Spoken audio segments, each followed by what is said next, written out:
Now let's see if it works on the tube.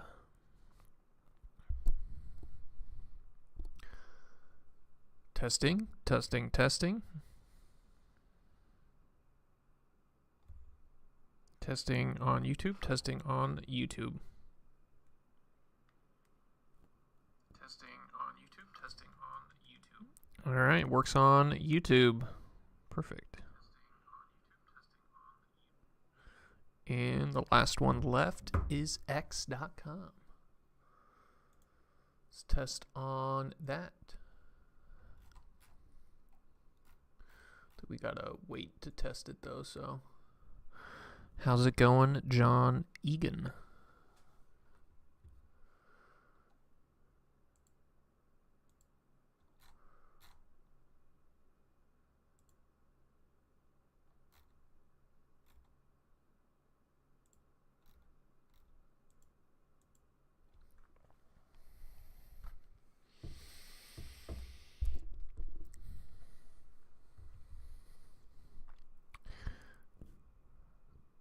Test on X. X test. Test on X.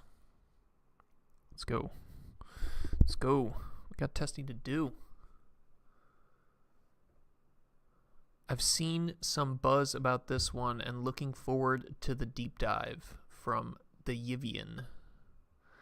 Yeah, Distil-Whisper seems pretty cool. I was looking at it this morning. I no longer just blankly go into these papers. You know, I used to kind of do that, but I got chewed up in the comments enough times that now what I will do is before these streams, I actually kind of like read through the papers a little bit, pull up a couple different things that are going to be useful. So yeah, definitely excited about this one. Also excited because I think it has got me thinking about inference and how inference might be done for even other things like language models behind things like ChatGPT, so should be an interesting one. All right, I think we're live on X as well. Let me just double check, and then we will get started. Not quite, not yet.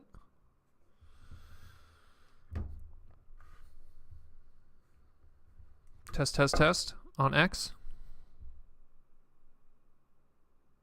Maybe.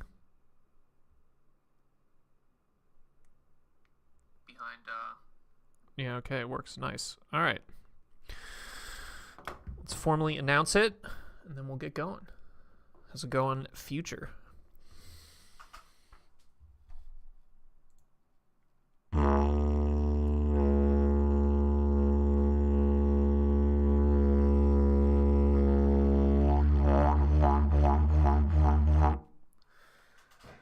Welcome to another Hoopo stream. Today we're going to be looking at Distil-Whisper. So Distil-Whisper is a paper that came out really recently here, 1st November 2023. It's also not just a paper, it's actually probably more than a paper. It's a model that you can use on Hugging Face. So here is some Hugging Face repo for it. You have a collab for it, and what it is, it's a speech-to-text model. So basically, it converts raw audio signal into text. So yeah, we're just going to get right into it. Let's start with the abstract. So this is work by people at Hugging Face. As the size of pre-trained speech recognition models increase, running these large models in low latency or resource-constrained environments becomes challenging. Okay, so first thing to kind of understand about speech recognition is that it's kind of almost a solved problem, right? I would say that we've gotten to the point where the state-of-the-art speech recognition is pretty much better than you would need, right? You're not going to really need any more accuracy. So at this point, what the speech recognition research direction has become is how do we do the same amount of speech recognition quality at a smaller compute budget, right? So we can ideally want to run it on something as tiny as a cell phone and run it fast enough. So we've kind of I think pretty much every single research field will become like this, right? There are some research fields where the accuracy and the final quality isn't quite there yet, so you're basically just trying to improve the final accuracy and final quality. And then there's some research fields where the final quality and the accuracy is good enough, and now you're just trying to make it smaller. So speech recognition is one of these, right? We're mostly just trying to make it smaller and smaller and faster rather than trying to make it better, because it's already kind of good enough. How's it going, Ed? All right, in this work, we leverage pseudo-labeling. So pseudo-labeling is whenever you create labels for the purpose of supervised learning, right? Sometimes this is called weakly supervised, weak supervision. You create your own supervision. Supervision just basically means you know what the output for a given input should be. And we've seen time and time again how these foundation models are good enough to kind of label their own data and then train on that labeled data that's been labeled. So that's what they mean by pseudo-labeling there. We assemble a large-scale open source data set. So I think they're going to be releasing this data set as part of this paper, which we use to distill the Whisper model into a smaller variant. And distilling here is, they're going to go into it, but it's a technique where you take a larger, what's called a teacher model, and then you basically train a smaller student model to imitate the teacher, right? And you try to basically get it to the point where it's imitating the teacher perfectly, but the whole point is that the student model will be smaller, and that'll mean that you can run it faster and with a lower latency. Using a simple word error rate heuristic, which I guess is just how many words you get wrong whenever you're transcribing the audio, we select only the highest quality pseudo-labels for training. The distilled model is 5.8 times faster, so a little bit under 6, and then 51% fewer parameters. So half the size and 6 times faster, while performing to within 1% of the WER on out-of-distribution test data in a zero-shot transfer setting. So basically within 1% the accuracy of the original Whisper model.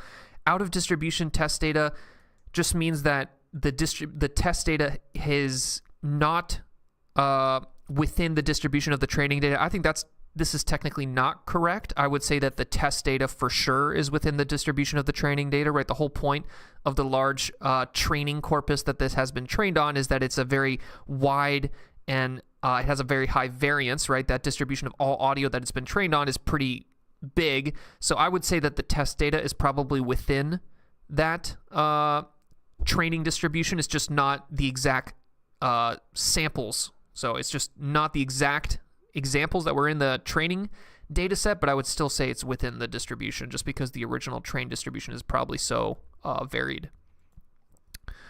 Distil-Whisper maintains the robustness of the Whisper model to difficult acoustic conditions while being less prone to hallucination errors on long-form audio. Distil-Whisper is designed to be paired with Whisper for speculative decoding, and this is something that we're going to jump into, but this has got me thinking about how OpenAI might be doing inference for other things, not just speech to text, yielding a 2 times speed up while mathematically ensuring the same outputs as the original model. To facilitate further research in this domain, we make our training code, inference code, and models all publicly available. So Hugging Face, I think, is probably the champion of open source machine learning right now. So they're kind of making, maybe not, maybe Meta is the champion with Llama and all of that, but OpenAI definitely also on team open source, and they make all their stuff publicly accessible, which you love to see. All right, so normally the past couple streams we've been kind of like skimming through these papers because we try to read multiple papers in a stream, but this stream we're going to try to maybe just really focus in on this paper, so we're going to kind of be a little bit more verbose when it comes to reading these sections. So let's kind of skim through this introduction here and see if there's anything interesting here for us. So automatic speech recognition, ASR, okay, 1.5 billion parameter sequence-to-sequence model. That is the Whisper model. So this is the original OpenAI model, and I have that paper pulled up here. This is robust speech recognition via large-scale weak supervision. So robust speech recognition is the same thing as speech-to-text, is the same thing as automatic speech recognition. All of these are just basically different words that mean this process of taking audio and turning it into text. And I was scrolling through this paper, and this paper is OpenAI paper, so you got Greg Brockman, you got Ilya Sutskever on here.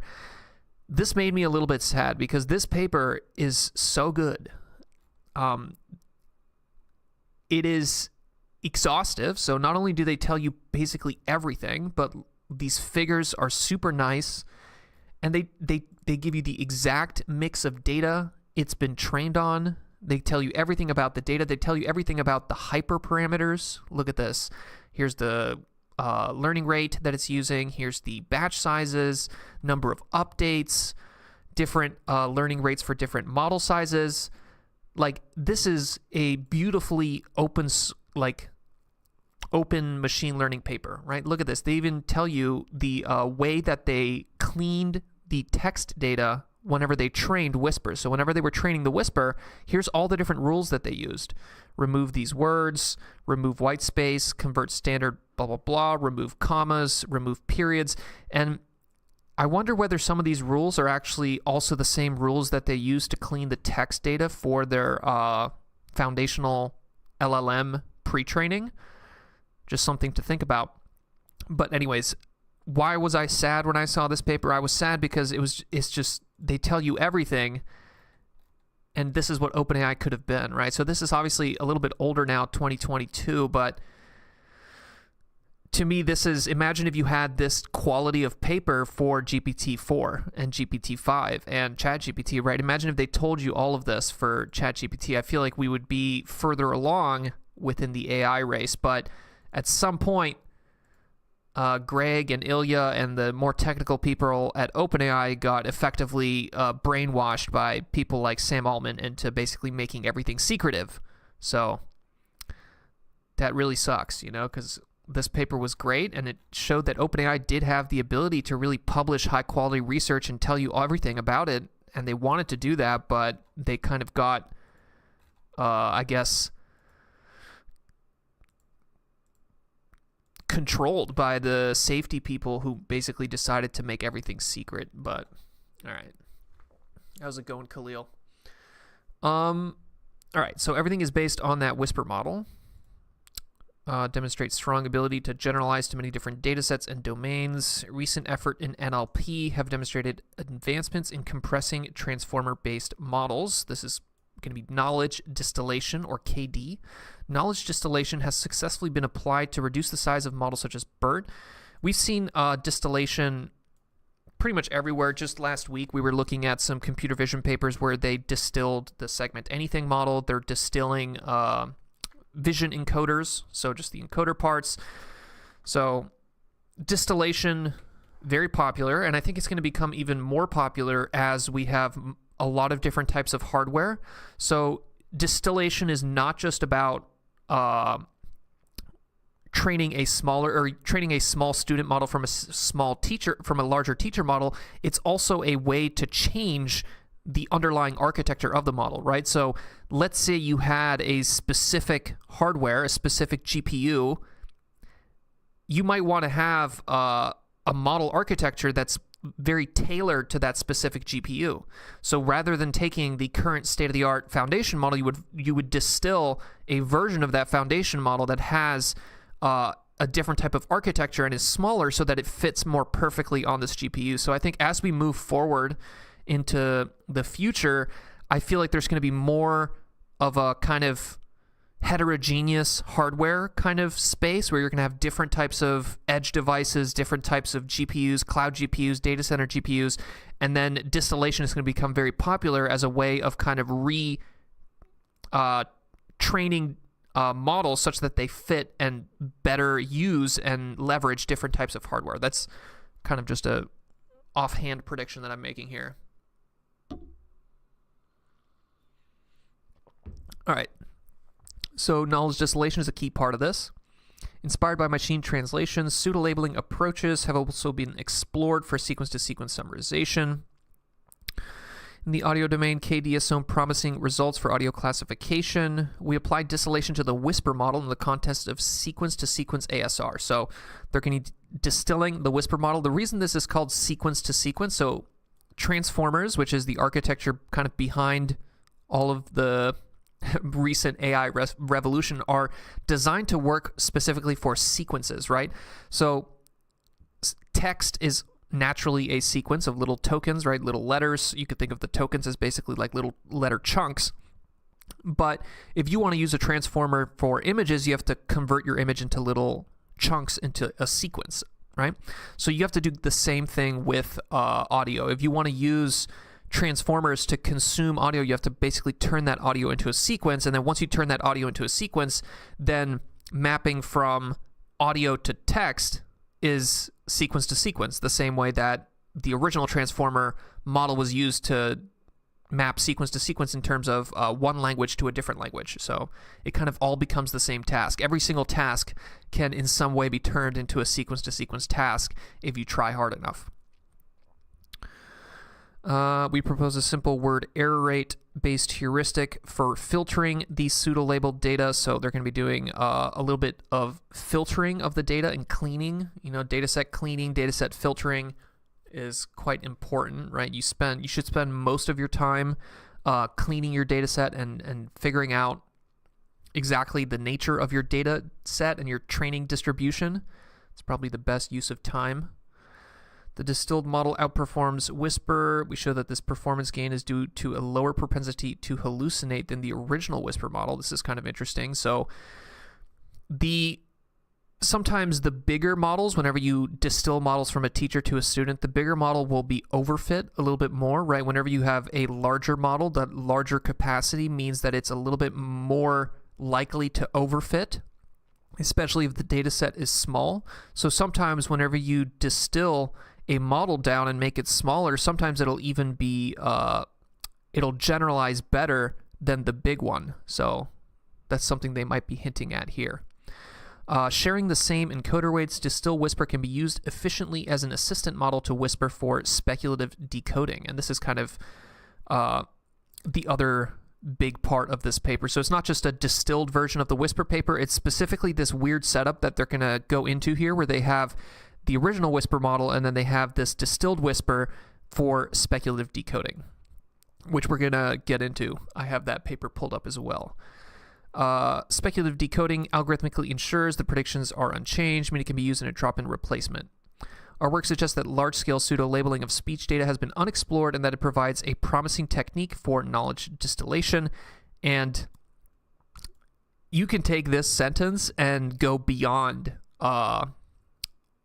speech data. I think this works for everything, right?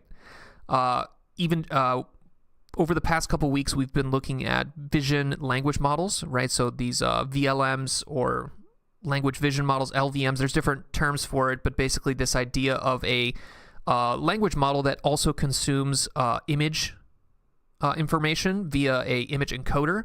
And we've seen people doing kind of this type of pseudo-labeling or synthetic data creation where they like synthetically create captions for images and then train on that. So this to me is kind of like the next, the big idea in AI right now, where basically use your foundation models to pseudo-label and pseudo-label existing data or generate captions for images, or in this case, create captions for audio data and then train on that, right? So this idea of using models to create data to train more models. I think you're seeing it everywhere now. To serve as a basis for further research, we release training code, inference code, and models. Cool. Question from Future. That was the whole point about their name, right? I think you're talking about my lamenting on how this paper was good. And yes, OpenAI used to be like this, right? OpenAI used to be all about, hey, we're trying to open source AI and really tell everyone all the secrets and tell everyone everything that we're doing, and here's the exact learning rates we use, and here's the exact data set that we use, and here's all the different ideas that we have about, look at this, they even for the limitations in future work, improve decoding strategies, right? That's literally what they're talking about here. Speculative decoding. So in the 2022 paper, they're already talking about speculative decoding. So imagine if you had this for GPT-5. That's kind of what makes me sad, is that they stopped doing this because they got convinced by people like Ullman. who really just fundamentally are just greedy, money-hungry people, you know? They just want money. Okay. Related work. Let's see what they're talking about here. 40% decrease in model size with Distil-Burt. Okay, so that kind of gives you a little bit of a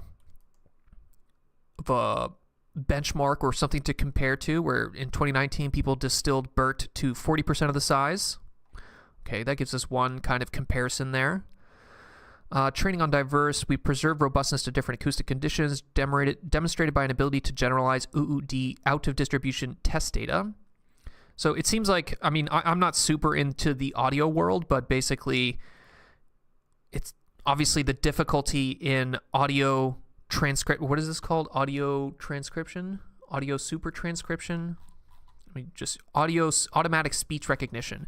The difficulty in speech recognition probably comes from acoustic conditions, right? So like the more muffled and distant, and maybe the dynamic range, which is a measure of kind of like how loud are the louds and how soft are the softs. So all those different things are going to make it difficult to speech recognition a audio sample. So I guess maybe that's the accuracy frontier that they're exploring. KD has been applied to ASR, albeit with a focus on encoder-only models.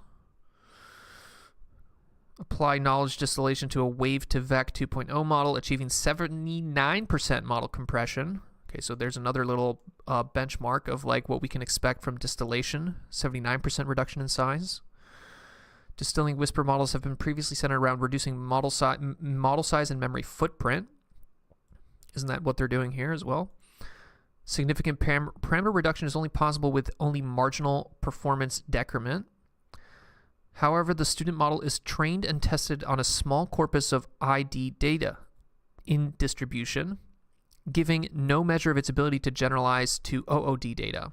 So maybe this is kind of something different, is that what they're saying here is that previous attempts to distill the Whisper model used some of the original Whisper training data, right, in distribution and distilled with that.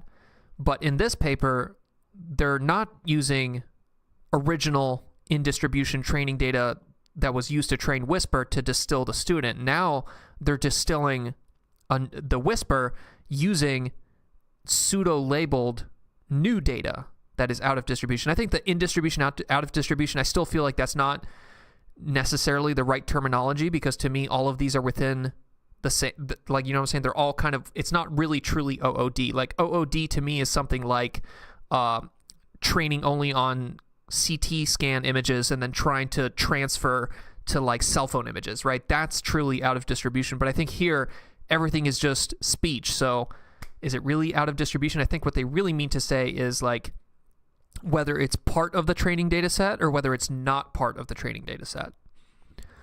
This paper seeks to distill the Whisper model to achieve significant model compression, jointly with latency improvements. Okay.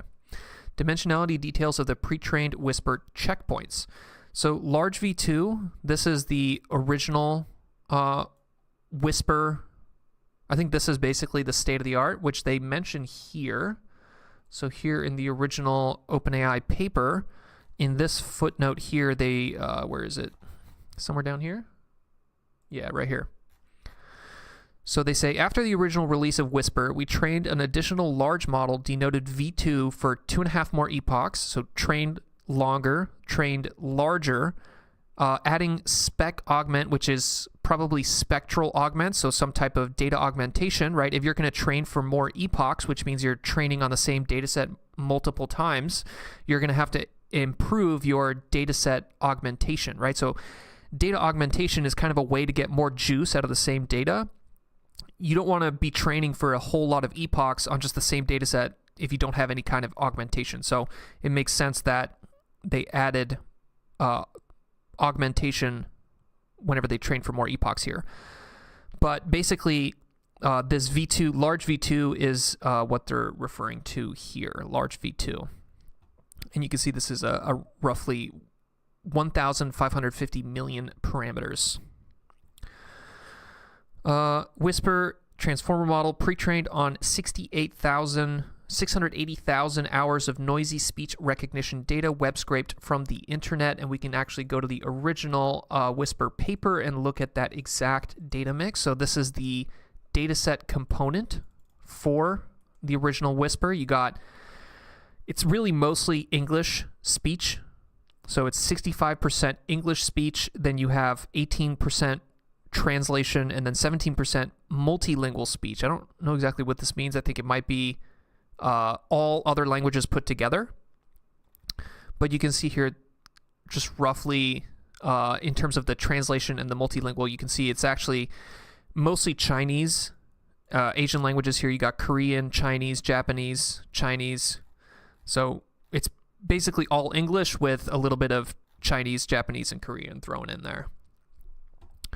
Whisper yields competitive results with fully supervised systems, but in a zero-shot setting without the need for any fine-tuning. So here they're saying compared to fully supervised systems, and like supervised versus unsupervised is like, to me, it's kind of starting to lose a little bit of its definition, especially so. To me, like an actual true unsupervised learning system is something like a reconstruction of masked stuff, right? So you cut out parts of the input and you reconstruct that input. But if you're taking unlabeled data and then pseudo-labeling it and then training on the pseudo-labeled data, isn't that just supervised learning, but now you're just using pseudo-labels, right? So like, I don't feel like comparing here and saying they're fully supervised, we're not fully supervised. It's like you're also supervised. It's just that you're generating those supervision labels from a different model. So kind of like training recipes and the definitions of pre-training and fine-tuning, like all those things are starting to kind of become a little bit more fuzzy as we move into the future here. Whisper is composed of a transformer-based encoder and a decoder. So this is basically the same model architecture that you see in the original transformer paper. I have it pulled up here for you guys. This thing should basically be my desktop background. But this is the original transformer architecture figure from the original transformer paper. And you can see here there's the inputs, the outputs. This part here is called the encoder, and this part here is called the decoder. I think they actually have a nice picture for this in the this is the collab that comes with this Whisper release. But you can see here this is the original Whisper Large V2, has 32 encoder layers and 32 decoder layers. So the green parts here are all the encoder layers, right? So it's basically just this block, this little block right here, but just 32 times. You see this NX, just 32x times that. And then the decoder here would be 32 times that. So you have 32 decoder blocks, right? And you can see how the decoder block is basically doing this cross attention. So the encoder block only does self attention, but the decoders is doing cross attention with what's coming out of the encoder and then what's coming in through the actual previous thing that it's done, right? And largely in this paper, which I think might as well maybe wait to this figure, but they're keeping the encoder the same, and then they're basically distilling down this decoder part. And the reason they do that is because the majority of the inference is actually the decoder. So here, I think they talk about it here. In practice, the decoder is run up to 128 times, which means that there are many more forward passes through the decoder than the encoder. The result is that the decoder is responsible for over 90% of the inference time in Whisper, right? So what does that mean? It means that whenever you're taking your raw audio, and we'll go into what this is a MEL spectrogram, but you're taking your raw audio and you're encoding it. This part here, right, is just all self-attention, and this entire thing is only roughly 10% of the inference cost, right? Because you basically do the entire audio, you encode it, and that's only a small chunk of all the time you spend in inference. The majority of your inference is spent doing this decoding, right? Because when you're decoding, you can't decode all of it at once. You need to decode it one token at a time, whatever that token is, right? The token is basically the discrete unit of your sequence. So if you're decoding text, it's little chunks of words. If you're decoding images, it's little image patches or image tokens. If you're decoding audio, it's these kind of like audio tokens, right? So the fact that the decoder has to see its own output in order to decode the next token, in order to decode the next token, in order to decode the next token, that you're spending pretty much all of your inference in this decoder block. So that's where ultimately they're going to come in with this speculative decoding, but let's wait to get into that. He isn't greedy, he is an altruist, from Josh Phillips. Yeah, I mean, you don't need to convince me twice to talk shit about Sam Altman. He's a character for sure. But yeah, I think what he did by taking OpenAI and turning it from open source institution and basically brainwashing people like Greg and Ilya to like be concerned about AI safety to the point that they stop publishing and doing everything in secret. That's a sin on humanity. You know, that's a war crime. All right, back to here. We have an input speech signal composed of T feature vectors. So here, those feature vectors, that's the audio tokens, right? You could think of them as audio tokens. They're basically just little vectors that represent the audio features for little chunks of time, right? So here you go, T feature vectors, x1 to t, the set of feature vectors from x time 1 to x time t. And then a target transcription, y1 to n of n tokens. You encode once, you decode context length. Correct. So y here would be the output, which in this case would be the actual text corresponding to the speech. So x is the audio, and then y is the output text. The encoder F encoder is trained to map x1 to t to a sequence of hidden state vectors. Okay, so your encoder basically just takes your raw audio and then turns it into these kind of audio tokens, if you want to think of it that way, but they're basically like little features that basically say this is what this audio contains in like this kind of secret language. I always, like, the analogy I use is that the encoder and the decoder basically learn this secret language that they can communicate with, and that secret language that they can communicate with is this hidden state vectors h1 to m. Right, and those are what's coming out of here. So here's your h1 to m is what's coming out of this encoder. The sequence length of hidden states is typically half that of the input speech feature sequence by action of the convolutional layers in the encoder stem that downsample the input. Okay, so what are they talking about here? They're talking about how this audio here, so this is the raw audio. Maybe this is a good place to talk about MEL spectrograms. So we're going to take a little bit of detour to explain what the fuck this is, right? So you're seeing this weird little blue-green thing. You're like, what is that? I don't know what that is, right?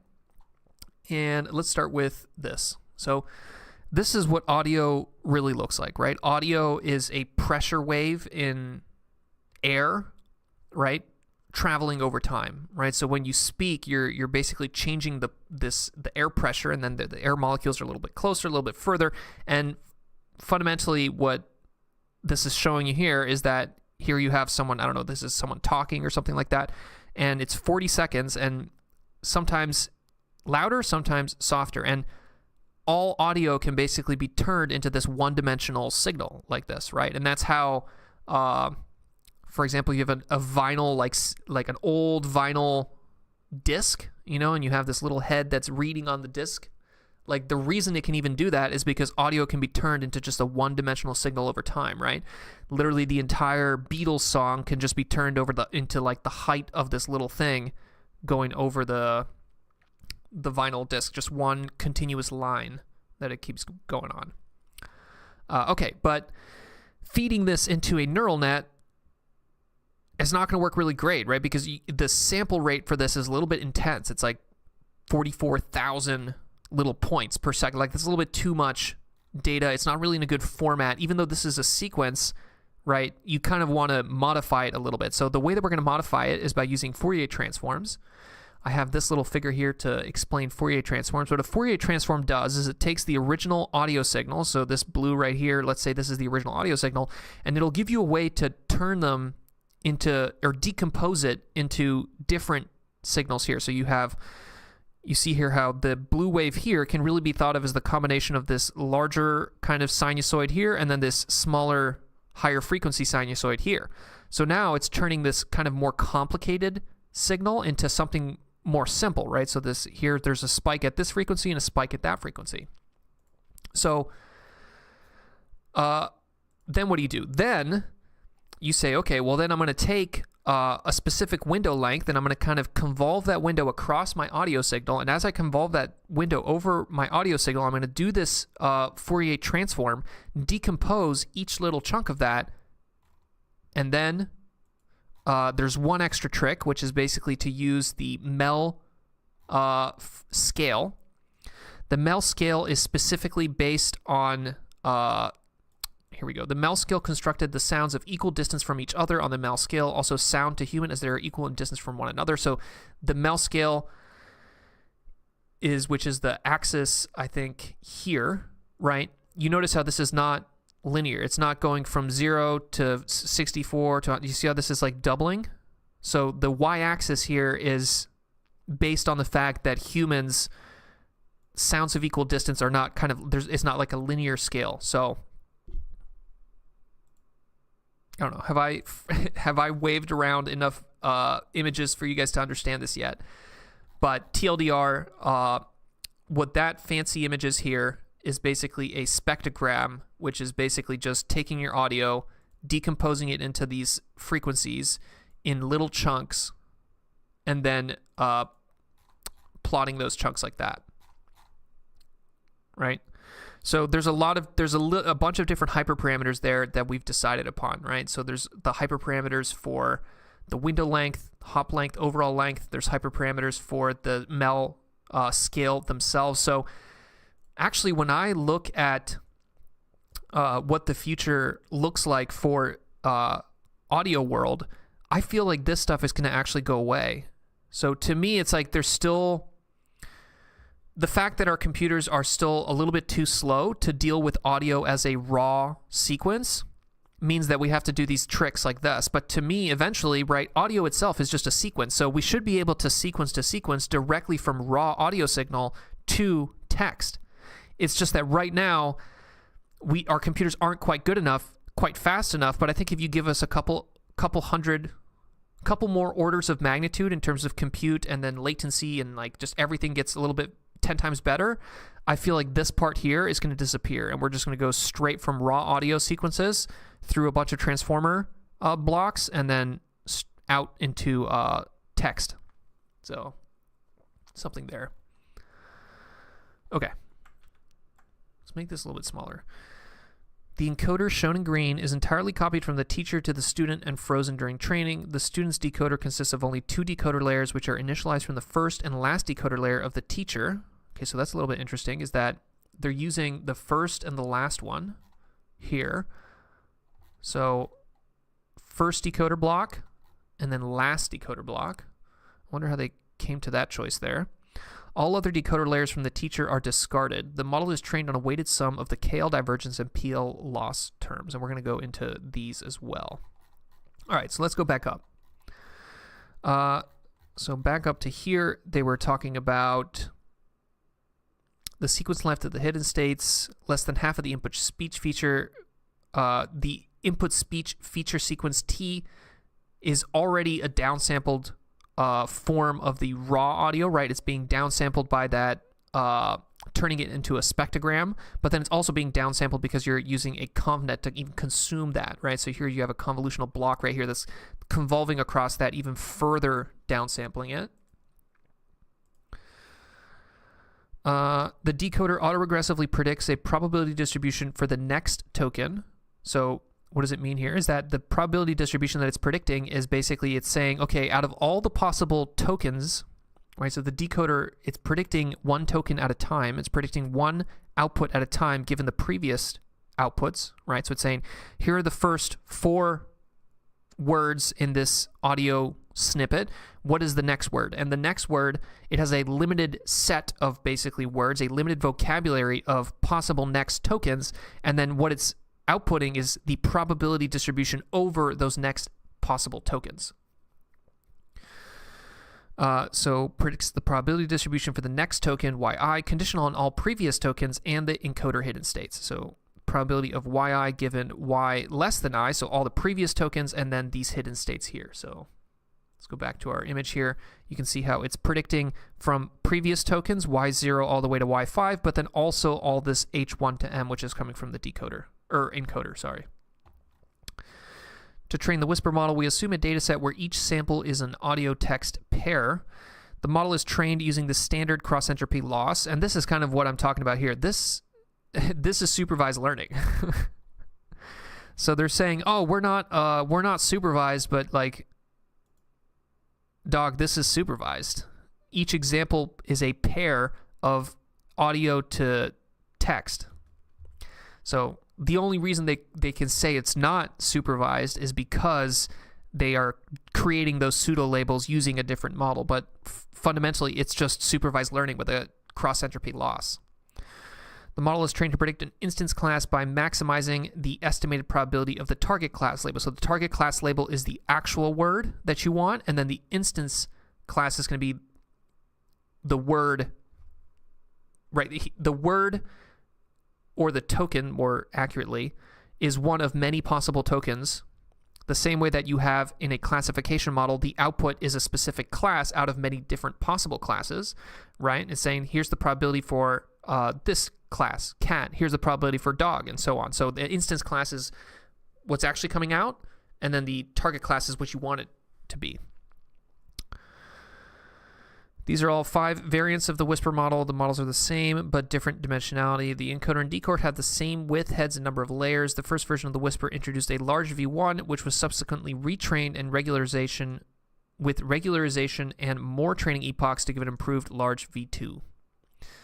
Okay, so that's basically the Whisper model. It's a sequence-to-sequence model that, I don't know, does anybody have any questions? Maybe? All right. Knowledge distillation is a compression technique in which a smaller student model is trained to reproduce the behavior technique of a larger teacher. Interesting how they call this a compression technique. Isn't all machine learning a compression technique where you're compressing a data set into the weights of a neural net? Compared to minimizing the cross-entropy loss between the student's model predictors and the training labels, knowledge distillation allows the student model to learn from a full predictive distribution of possible next tokens in a given context. So what do they mean by this? Is that when you're doing this cross-entropy loss, right, with a labeled data set such as this, right, you have a given audio and then you have the given text. You know, in this standard cross-entropy loss that the text should be this, right? So you're saying the probability of this specific token should be 1, but I don't know anything about all the other ones. All I know about the other ones is basically 0. So it's kind of like if you're training a classification model with a labeled data set, right? You say this is an image of a cat, so the answer to this is cat, but the probability for the dog is just 0 because I don't know what it is, right? So that's what they're saying here. It's like if you're just using labeled pairs like this, you don't actually know the basically the probability distribution for all the other tokens that aren't the actual target. So when you're doing knowledge distillation and you're trying to train this student model to kind of mimic the teacher, you do know that, right? Because you can say, okay, I'm going to feed this audio into the teacher. The teacher's going to give me a probability distribution over all the tokens, and I know what the most probable token is, but I'm not going to just take the most probable token and then use that to push the cross-entropy loss into the student, assuming all the other ones basically have no information. I'm going to use the full information, right? The full predictive distribution, the distribution over all the tokens, because I have the teacher output, rather than just maximizing the probability of the next token in the target in the training data. And the reason they can do this is because they can get the full output of the teacher, right? So you would not be able to do this if you were distilling a teacher of which you had no access to the full predictive distribution, right? So like, let's say you were trying to distill from some future GPT-5 where they didn't release the code, didn't release anything. All you have is API access to that. You're only going to know what the target token is, right? You're not going to be able to say, okay, for this particular prediction right here where it predicted this next token, what was the probability distribution over all possible tokens, right? So it's not going to be possible if you don't have that, but in this case they did have that, which is why they're able to do this type of knowledge distillation, which is a much more efficient type of knowledge distillation because you basically have the full distribution at each output. The most basic distillation involves shrinking the teacher to a smaller and then training the student. We perform layer-based compression by initializing the student by copying the weights from maximally spaced layers of the teacher model. Here they're talking about the first and the last layers. Copy the first and 32nd layers. Pseudo-labeling. In the pseudo-labeling setting, we replace the ground truth text transcription with a teacher's generation. So we have the ground truth with the teacher. So the reason they're doing this is not because the teacher is better than the ground truth, right? The ground truth is probably going to be better, but the teacher is going to give you this full predictive distribution. So that's the whole point. It's like you want that dense signal that you get by feeding the example into the teacher and then getting the probability distribution for every token rather than just training directly on an already existing labeled data set with the ground truth for each token. And here you have a loss. This is actually a two-part loss. Yeah, so the final knowledge distillation objective is going to be a two-part loss. You're going to have this KL divergence term and then this the PL term here. But the pseudo-labeling, that's what PL stands for. But the full knowledge distillation loss is some weighted combination of these two, and then they have two hyperparameters here. They have alpha KL 0.8 and then alpha PL 1.0. So it seems like the KL is a little bit less important than the PL. Okay. So that's the basic cross-entropy loss used to try to mimic the teacher from the student. Now let's look into the KL divergence. So we keep coming back to this over and over again, right? KL divergence is very popular in machine learning. I've kind of tried to explain it a million times, and I went ahead and I found a little GIF to make it even better. So this is a little GIF that I found on X of the KL divergence between this green distribution and this blue distribution. And one interesting thing about the KL divergence that people will mention is that it's not symmetric, right? So what they mean by this is that the KL divergence of P, and then here you have Q, is not the same as the KL divergence from Q to P, right? So there's a choice here when you're doing the KL divergence of which thing is first and which thing is second, right? And this is showing you how if you put the first distribution, which is this blue one, right? You can see here, wait until it overlaps. But for symmetric distributions, the KL divergence is roughly the same. But once you have this kind of weirdness here, right? So right here, you can see how the KL divergence between P and Q is much more different than Q and P. See that? So whenever Q kind of overlaps one part of it, I don't know, I could just stare at this all day. But, okay, anyways. In the KL divergence, the full probability distribution of the student model is trained to match the full distribution of the teacher model by minimizing the KL divergence over the entire set of next possible tokens. So you go KL, PI. It's basically just kind of the same thing from here, to be honest. This can be viewed as a word-level KD, where knowledge is transferred from the teacher model to the student model via the logits over the possible tokens. The KL divergence is attractive since it provides information over all classes and has less variance and gradients than the CE loss. All right. And that's it, guys. That's the loss. Damn, I lost everybody. As soon as I get into the math, everybody leaves. Pseudo-label selection, WER threshold. I think this is the word error rate. To ensure that we only train on accurate pseudo-labels, we propose a simple heuristic to filter our pseudo-labeling training data. For each training sample, we normalize the ground truth labels and the Whisper-generated pseudo-labels using the Whisper English normalizer. We compute the word error rate and discard any samples that exceed a given word error rate threshold. Okay, so they had these hyperparameters here. Now they have another random hyperparameter here where they're basically just arbitrarily filtering this pseudo-labeled data based on this word error rate. Whisper models have a fixed receptive field. So fixed receptive field because they're using this spectrogram. That spectrogram has a bunch of hyperparameters, and one of those hyperparameters is basically the size of this little window length, right? And that little window length is going to determine what the receptive field, like how much of the audio is one convolution of this actually paying attention to. Corresponding to 30 seconds of input audio and cannot process longer audio inputs at once. Most academic datasets comprise of short utterances of less than 30 seconds in duration, so this is not a problem. However, real-world applications such as meeting transcriptions typically require transcribing long audio files of many minutes or hours. The original Whisper paper presents a long-form transcription algorithm that sequentially transcribes 30 seconds of audio and shifts the sliding window according to the timestamps. Okay. So they're going to use a different strategy here. What are they going to do? The models run over each chunk, and then the inferred text is joined at the strides by finding the longest common subsequence between overlaps.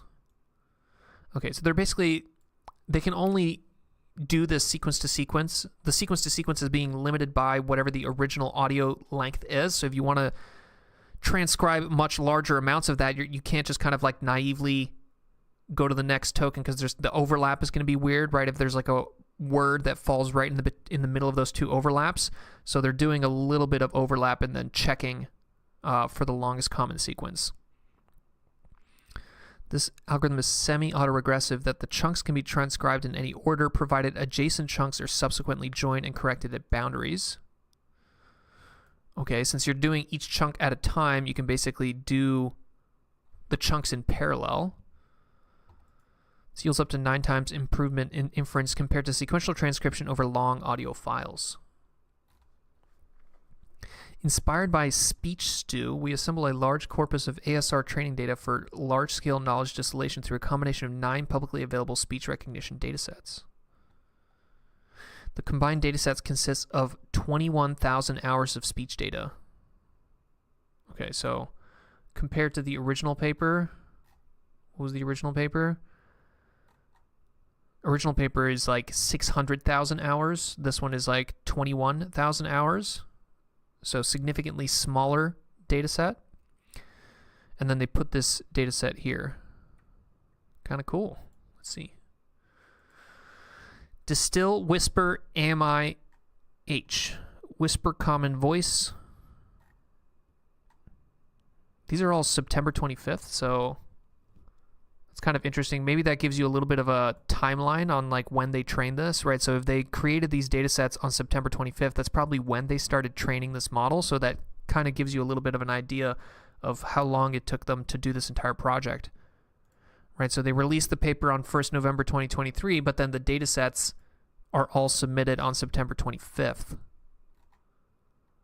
So it's roughly like a 2 to 3 month project.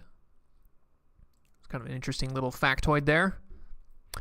Okay, and now we finally get to speculative decoding. So speculative decoding is the other kind of thing that they talk about in this paper, and I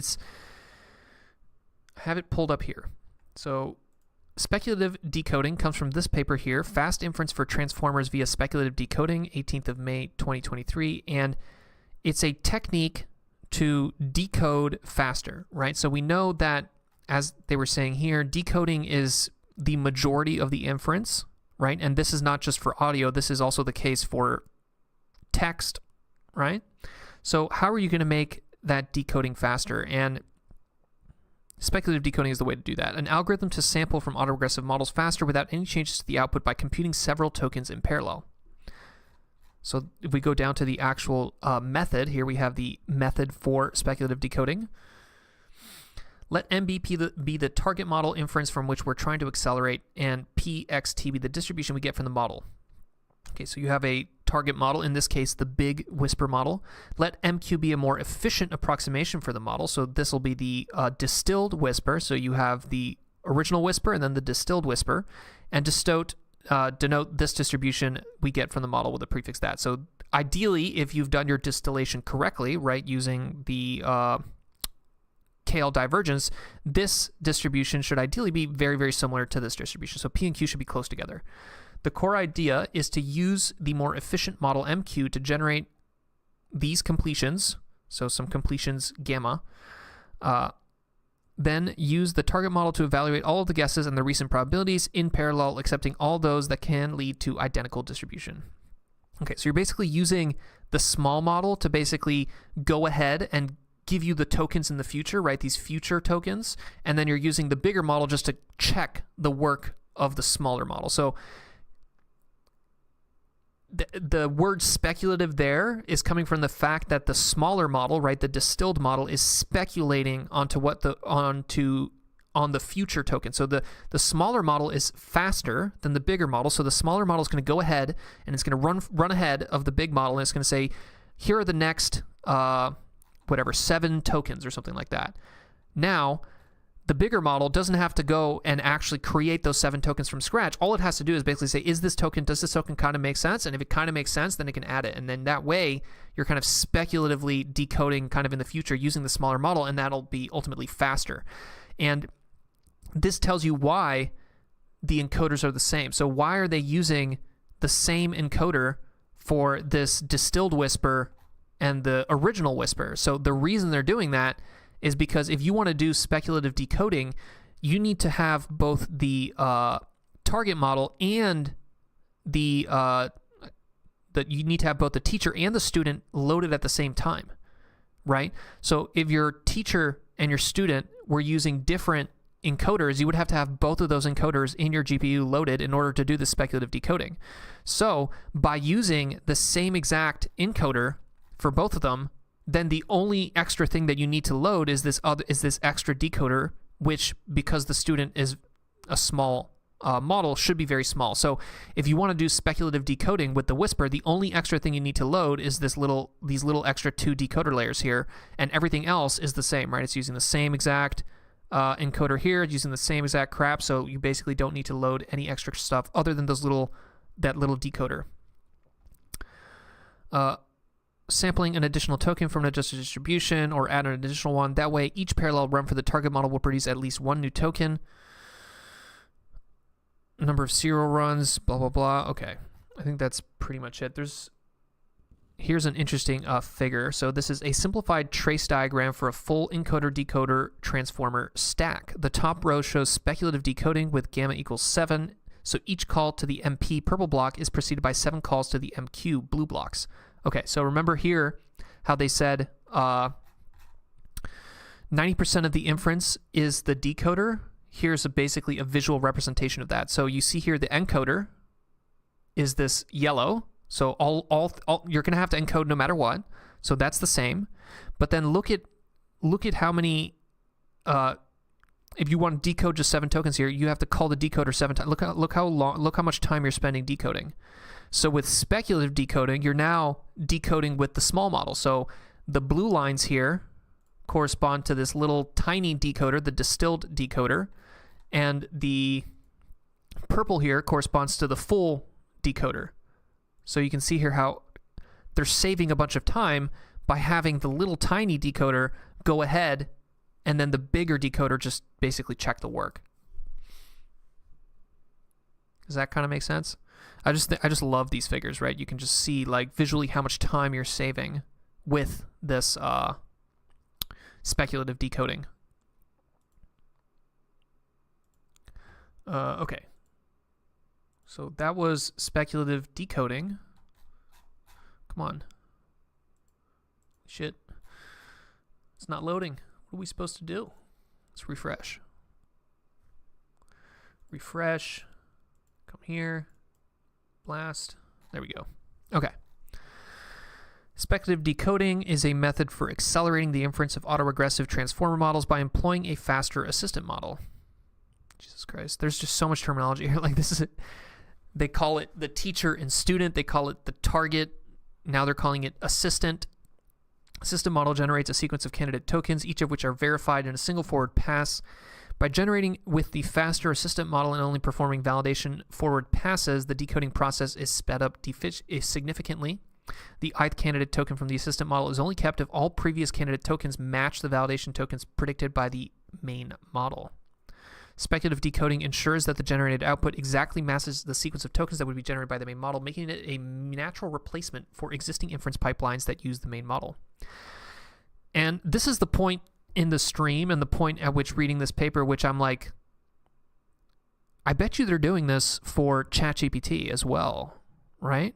It seems like an obvious thing. So there's a bunch of different things that people have predicted about ChatGPT, right? So people have predicted, okay, ChatGPT probably is not a full model, right? It's probably a distilled model because they want to not pay a bunch of, not use really, really big GPUs for every single person's inference. It's probably also has some fancy mixture of experts type of situation, right? Where you have a couple different models that are slightly different, right? Trained on maybe, or fine-tuned on maybe slightly different data sets so that they produce slightly different outputs, and then you kind of aggregate those outputs together, and that gives you a better final answer, right? And people have been doing this in Kaggle competitions for a long time, this kind of mixture of experts idea. But I bet you they're probably also doing some kind of fancy speculative decoding similar to this, right? They probably have, and it's probably even more complicated than we think it is, right? They might even have multiple decoders, like a kind of like a mixture of expert decoders, and then doing like some kind of speculative decoding based on that. So I don't know. Obviously, I don't know because they're not going to release it. And they're not going to tell you all their secret sauce. But kind of this paper has me thinking that they're probably doing something like that with ChatGPT. It's the Batman model and the Robin model. Yeah, except Robin isn't really as good as Batman. And I think in this case, or most of the time, the student is like within 1% of the teacher. So I don't know if Robin is within 1% of Batman. But I also don't know much about superheroes. We apply the same principle using Distil-Whisper as the assistant to Whisper. Okay. We generate pseudolabels using the Whisper large v2 checkpoint. Using the Flax Whisper implementation in the Hugging Face transformers, we found there's little difference in the downstream performance of the distilled model after pseudolabeling. So we opted for pseudolabeling with greedy decoding. Greedy decoding basically just means that you're picking the best one. So whenever these models predict the next token, there's a lot of different ways, right? It's not predicting the next token, it's predicting the probability distribution for all possible next tokens. And then greedy just means you're saying, okay, well, which one of those has the highest number, right? The highest probability. Which one of these is likely the best next token? But there's a million other different ways to basically pick the next token. And that's where temperature comes in. That's where this beam search comes in. There's a bunch of different ways to do that. But in this case, what they really want to do is they want to mimic the teacher. So they're just going to use greedy decoding there. No need to get fancy with temperature. Although maybe by changing the temperature, they're in a way doing a kind of data augmentation. I don't know what I'm talking about. Here's the summary of the open source datasets used for training. So you got audiobook, podcasts, YouTube, narrated Wikipedia. Damn, dude, they had some guy just like read Wikipedia. They have a bunch of government stuff, so kind of makes sense, right? Government probably transcribes. Government's going to pay for people to like transcribe speeches. I bet you like United Nations, right? They have a bunch of people that are sitting there translating. So there's probably a lot of rich data coming from the United Nations where like every single speech is translated by a professional translator to a bunch of different languages. So you probably have a really good kind of like speech, English transcript, Chinese transcript, like Spanish transcript. And it's like the quality is going to be super high because they want to be very, very careful about the words that they pick. So That's actually kind of interesting. I feel like government is a very good source of speech-to-text data. Switchboard, blah, blah, blah. Okay. Here we have the architecture, which we saw before. Training. We initialize the student models by copying the entire encoder from the teacher and freeze it during training. We distilled 2-layer decoder checkpoints from the medium and large V2 models, copying the first and last decoder layers, which we refer to as distill medium and distill large. We trained with a batch size of 256 for a total of 80,000 optimization steps, which amounts to 8 epochs of training. So let's compare that to the, I think blue is the color we use. Let's compare that to the original paper. So in the original paper here, so the original Whisper, batch size of 256, so same exact batch size, 80,000 optimization steps. This is 1 million, so roughly 10 times less training. Since we only train for 8 epochs, the risk of overfitting is low, and so we do not use any data augmentation or regularization techniques. So that's kind of what I was referring to before, right? The more epochs you train, which is basically time, 1 epoch is 1 time over your data set. So the more you repeatedly train on the same data set, the more you kind of need strong data augmentation. We rely on the diversity of our data set to ensure model generalization or robustness. Okay. Dimensionality details of the Distil-Whisper checkpoints. I think this is the same as the original one, right? Distill large V2, and then distilled medium English. So this is convenient too, right? Because it's like when you're thinking about speech to text, right? Like, yes, you can train a big model on a bunch of international data too, but like I feel like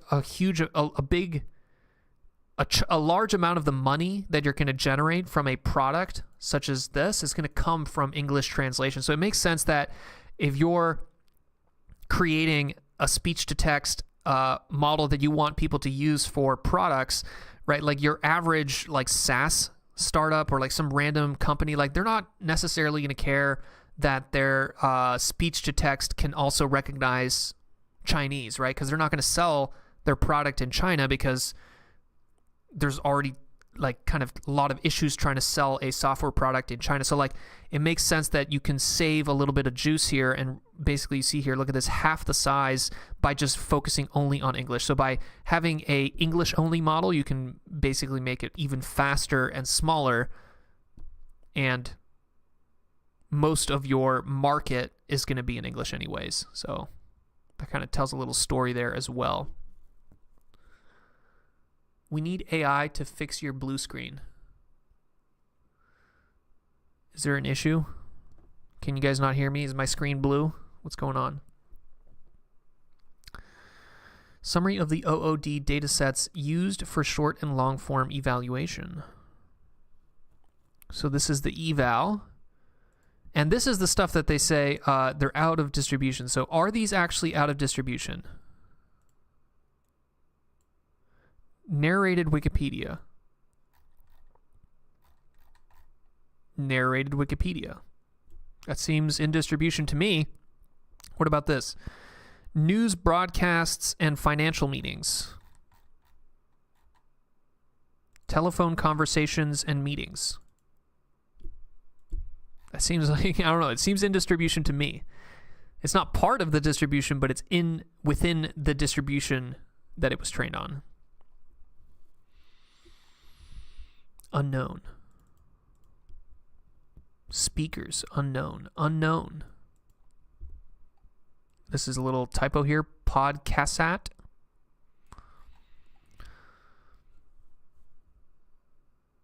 No, it's just fuzzy at cropping. Okay. I don't exactly know what that means. I'm sorry if you can't. If there's something wrong.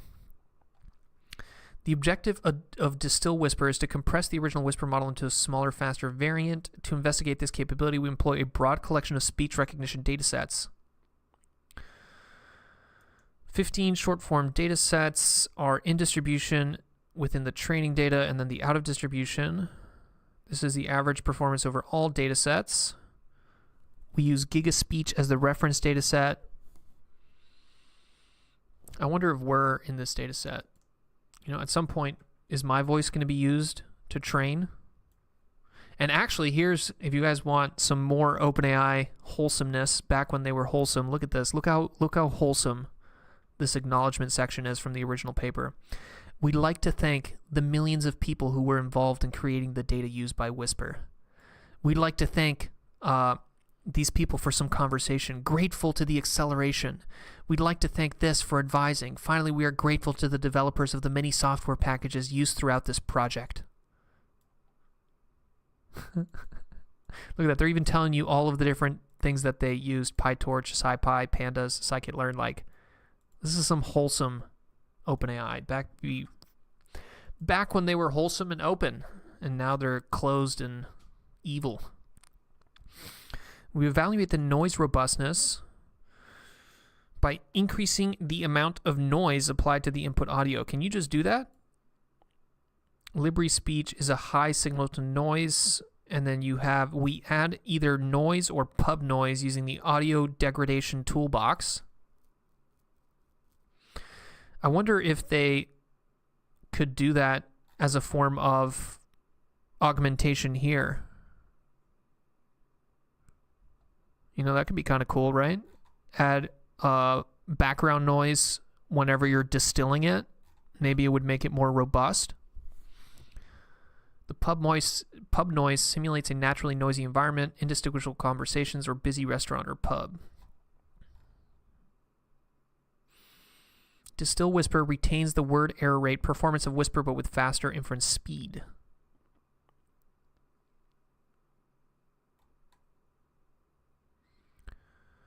So you can see here the Distill large, much smaller than the original large. But then the word error rate is basically the same. So this is kind of what they're showing you here. It's even better right here. Look at that. It's somehow better at long form than the original OpenAI Whisper. What's good at Hoopo? Why evil, if I may ask? Question from Daniel. Obviously, the business model changed. Ilya was basically saying if they wanted to get AGI, they need to compute, which means they need money. You don't buy it? I just think that something changed, right? So, like,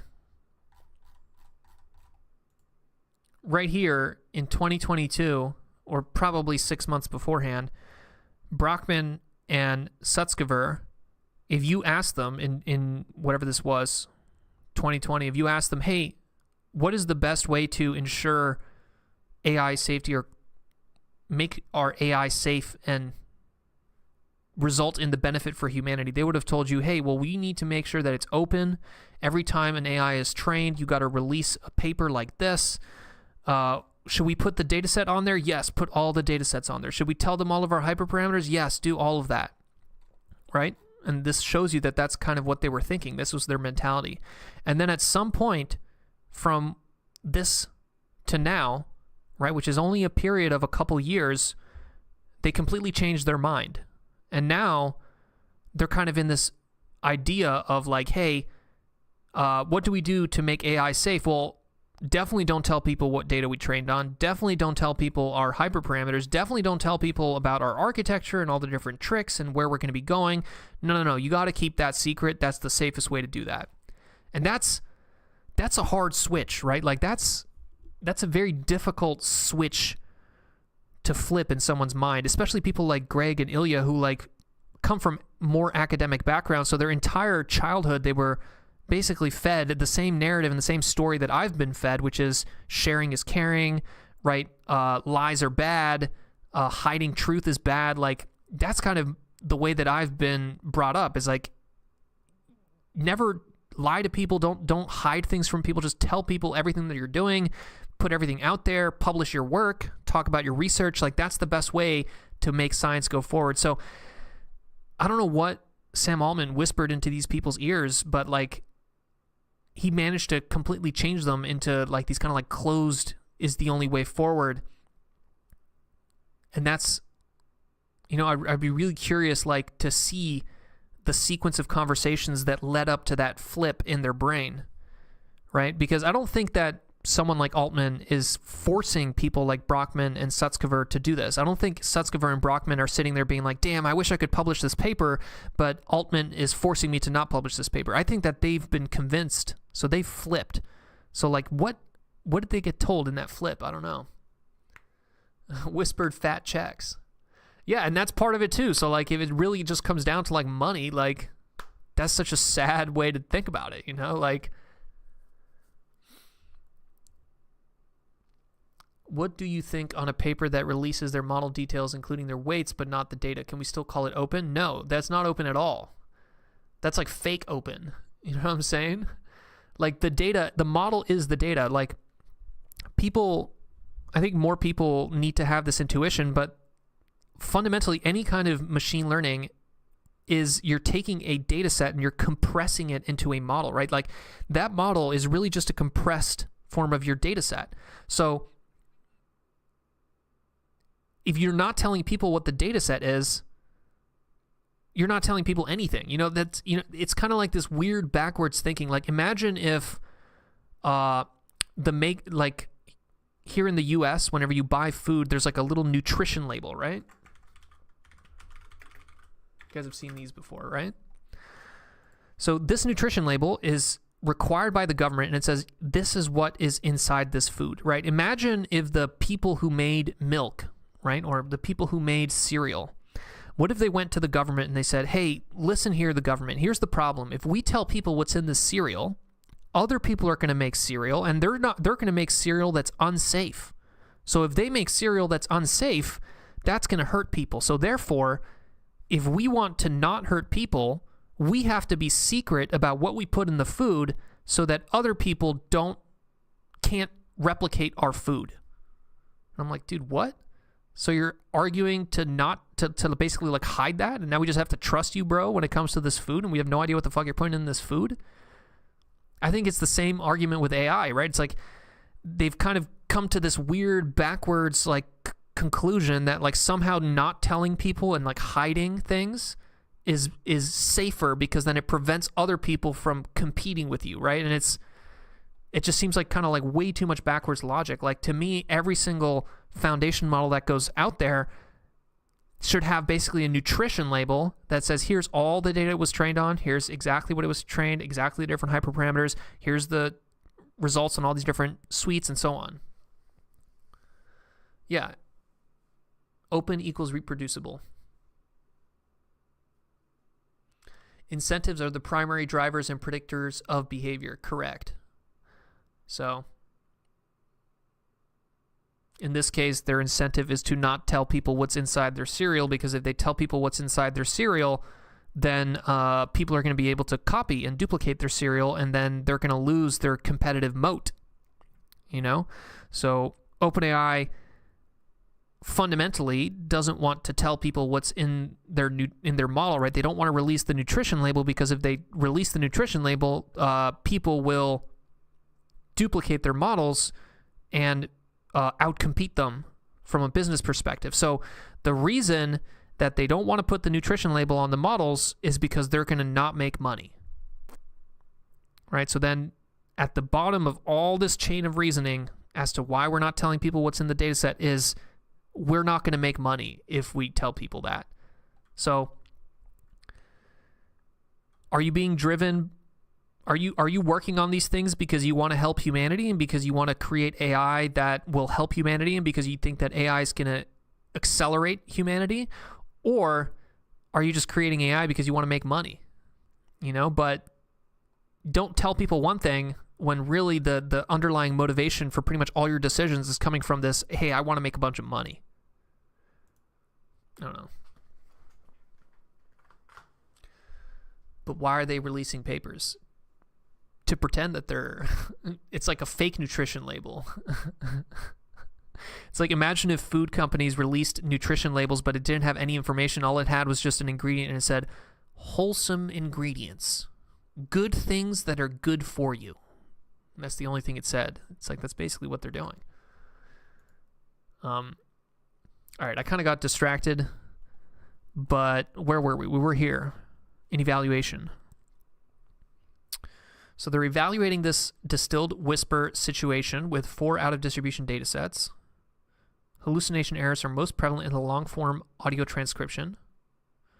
The Whisper model demonstrates a susceptibility to hallucinate characterized by either the repetitive generation of identical sequences or predicting passages of text not spoken in the audio input. Okay, so your classic hallucination. So how are you going to get rid of that? To quantify the amount of hallucination, we come up with a new measure, insertion error rate. I guess you could game this. So if you were feeding it a audio transcription of just someone repeating the same phrase over and over again, it would maybe fuck with their system here.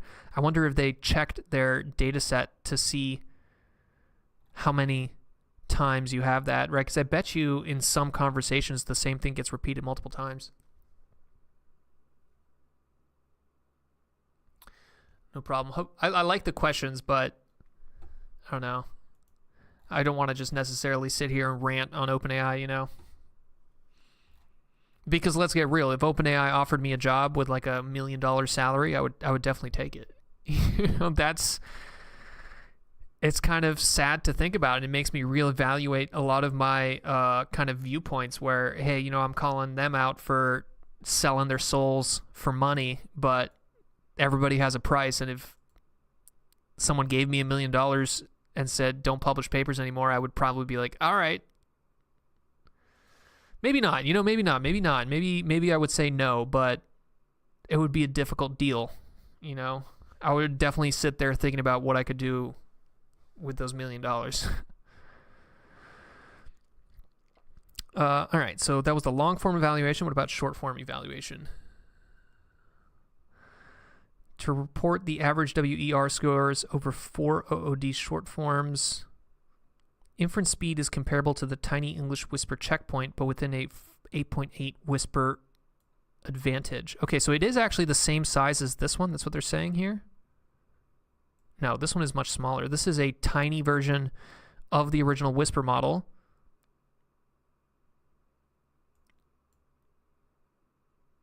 But this one has a much higher error rate. So you see that 18.9. But actually, it's not that much worse than this one. Small.n has a little bit less than Distill medium n and has a lower error rate. Huh. I guess the latency here is big because that's kind of like, that's a little weird because this entire paper, they're constantly comparing their distilled version to the large V2, but like really they should be comparing to the more comparably sized models such as this small.n. A little bit of cherry picking going on there, I guess. Hoopo can't be bought. Yeah, I like to think that I can't be bought, but everyone can be bought. Wondering if all researchers in OpenAI have the same POV. Kind of, but like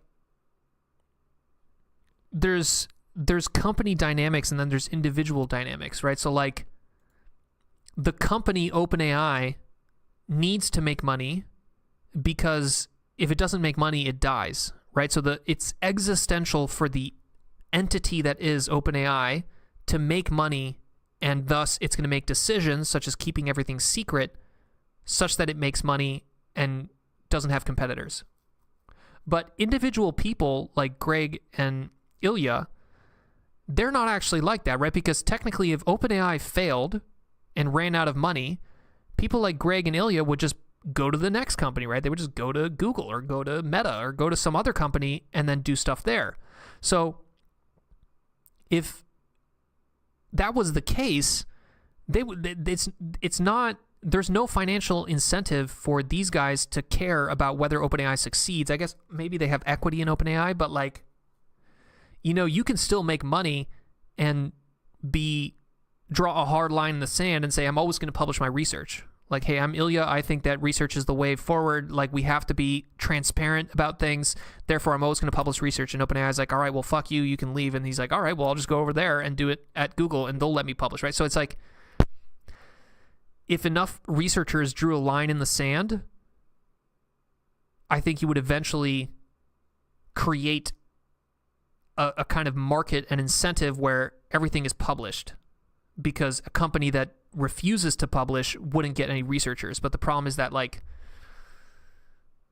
I think maybe all the companies don't want anything public anymore. I don't know. The game theory stuff when it comes to like corporations and individual researchers and the progress of AI is just very difficult to figure out. But I just don't really like where it's going, where it seems like the closed AI people are kind of winning, you know? Seems like we're probably going to end up in a situation where you have to go get a license to run a GPU in your house. Models have very close performance, performing within 2% relative WER.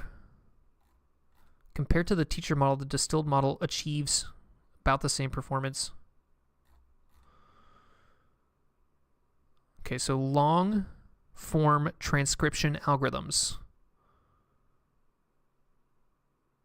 Large V2 with sequential chunking.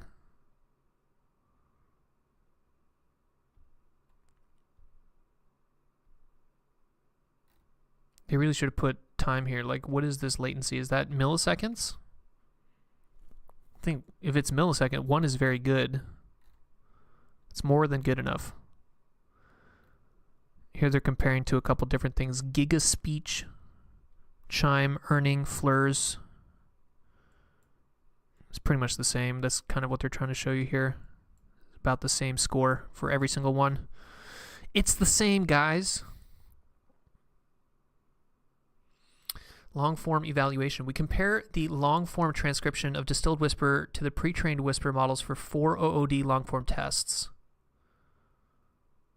It is only on the meanwhile dataset that the Distil model performs worse, containing recordings from a single speaker with a high frequency of uncommon words.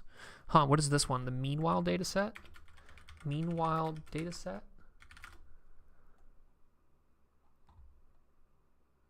Meanwhile, this one.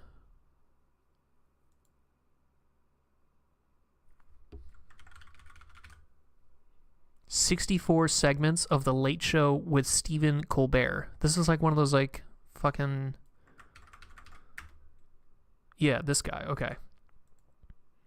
YouTube video ID start and end, and the labels are found in there. So it's like, I could see how this could maybe be difficult because you have this like, these shows have like the live audience kind of thing. So there's like people yelling and like clapping and shit. So like you have all this like background noise, and he's also going to be talking about weird things. And like, I think this guy also talks very quickly as well. So I could see that being kind of a difficult data set to perform on. Large V2 with the chunked algorithm leads a 9.9 speed up, little 10x speed up there. You know, everybody loves 10x speed ups.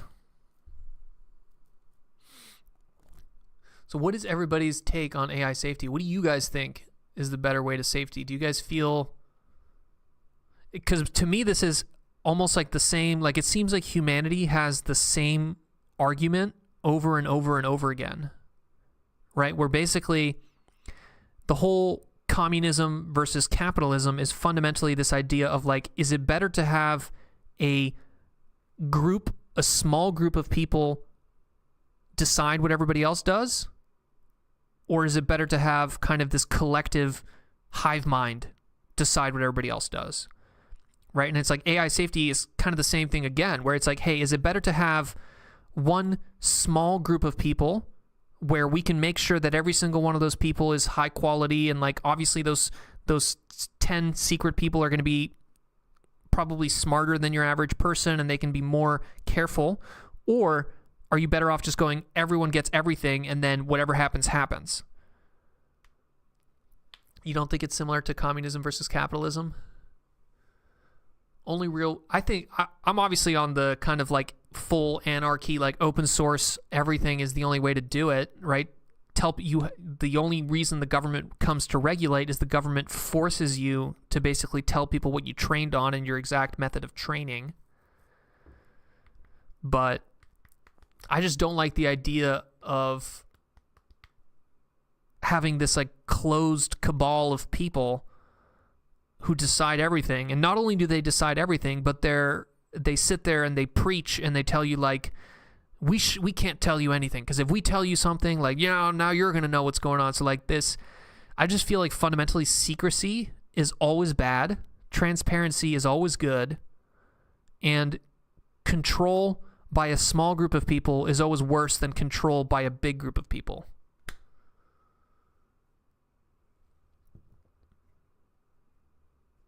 Yeah, I'm not here for the tech bro oligarchy. Me neither. I don't want an oligarchy in any kind of sense of the word or sense of the idea. This stream is really going somewhere. Heck, Don, this is what happens because I think the past couple of weeks I was doing multiple papers, so it always felt like I was barely finishing in time. But this stream is just one paper. We're basically already done with it. So, like, I'm kind of just riffing on open source versus closed source AI and, like, which one is the better for the future. See, because I can kind of see,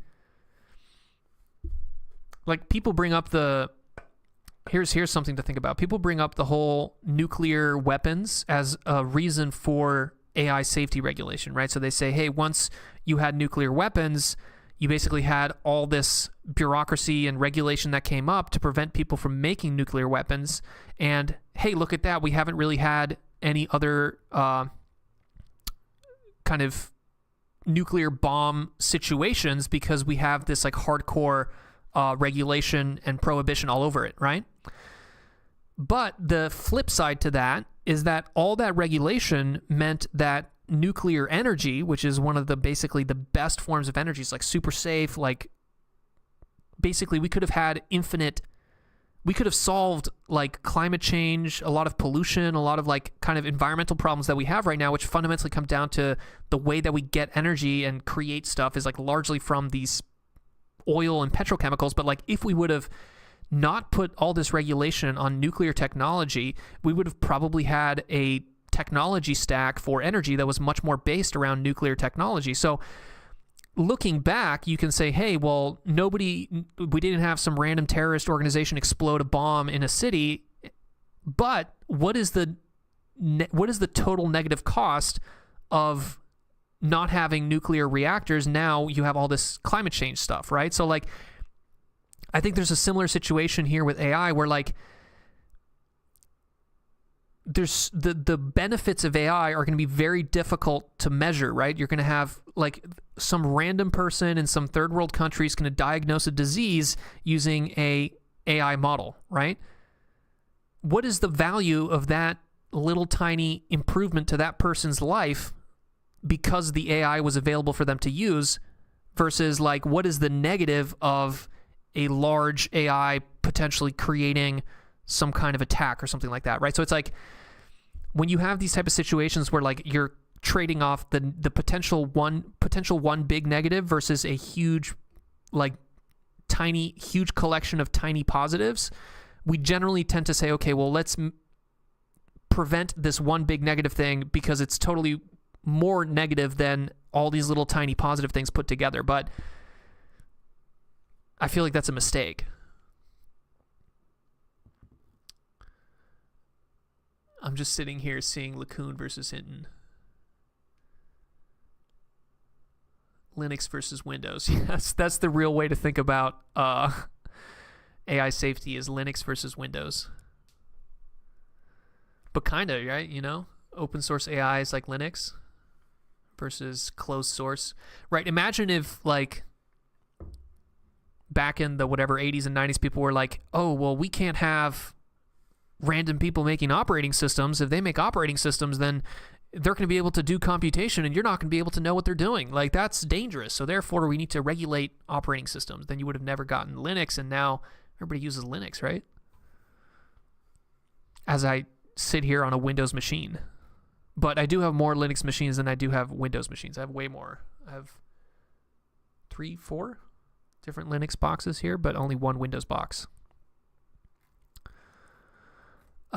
Okay, let's take a little break here from our AI safety debate to think about this figure here. Effective noise on word error rate performance. Word error rate on Libri speech text clean, and I think they add progressively more and more noise. So largely what we're seeing here is that the green dotted line, which is Whisper, and then the purple line with the stars, which is the distilled version, you have a slightly higher word error rate for the purple line, but it's very close to the green line. The little models, such as Tiny and Base here, obviously have a higher error rate, so you can see the little models are worse. Higher is worse here because this is word error rate. And then there does seem to be a kind of relationship here where, like, as you get lower and lower signal to noise ratio, which means you have more noise, less signal, right? And this is like synthetic noise because they're just adding pub noise and white noise. You can see that it gets worse. The word error rate increases as you get more noise, and it follows the behavior of the original Whisper model. So that kind of makes sense.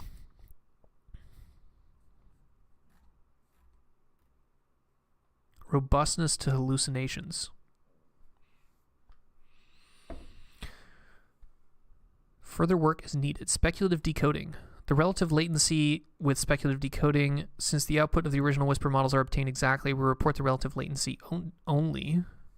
The distilled student models are initialized by, I think that's a Z, right? It should be initialized with a Z. By copying and freezing the entire encoder from the teacher, meaning they use the exact same encoder as the main Whisper models.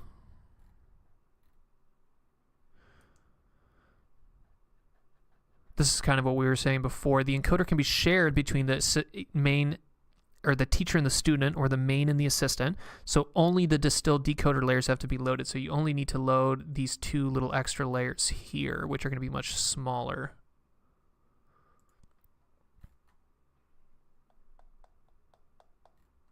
Here's a couple more different metrics. So they had the word error rate, but here they have deletion error rate, substitution error rate, and insertion error rate. Seems like all of them kind of track 3.3, 1, 2.1, 3.9, 5.3, 4.5, 4.2, 11.7, 11.6. What about this one? This one seems the worst. SER, substitution error rate. What is that? Did they tell you what that is?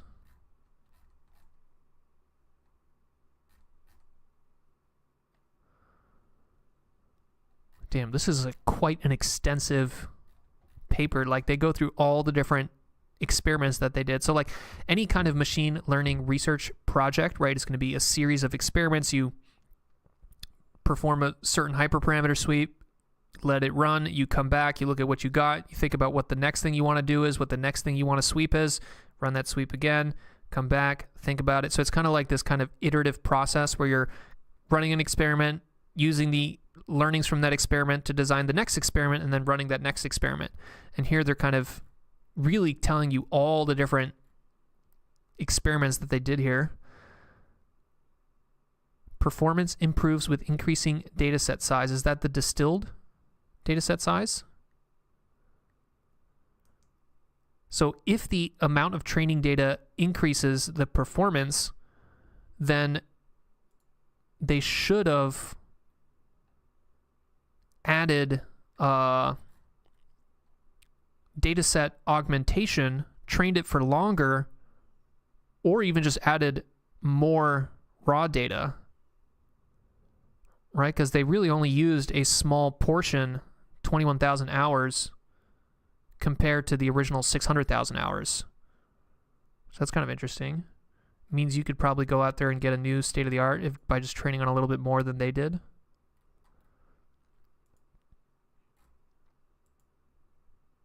Let's see what they say in their conclusion. We introduced Distil-Whisper, a distilled version of Whisper that is 49% smaller, 5.8 times faster, and within 1% word error rate on OOD short-form audio. Let's get that blue highlighter to get those numbers. On OOD long-form audio, Distilled Whisper outperforms Whisper due to fewer hallucinations and repetitions.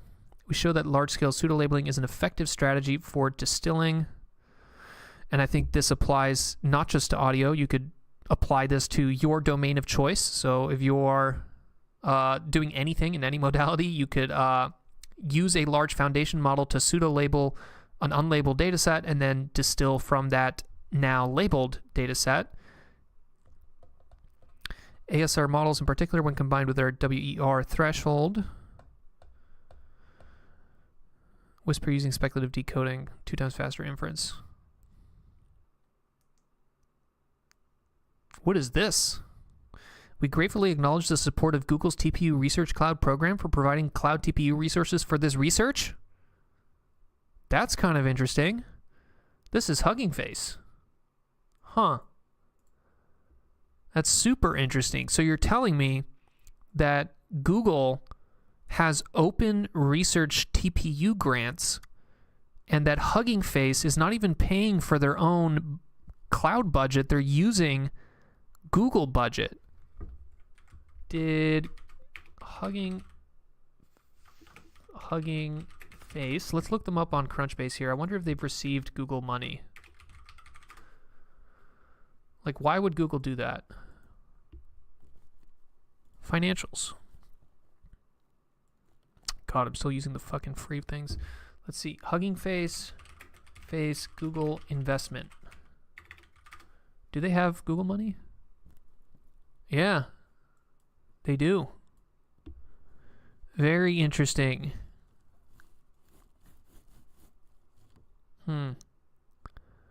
That's probably not good, you know, because as soon as you take money from someone, they can now tell you what to do.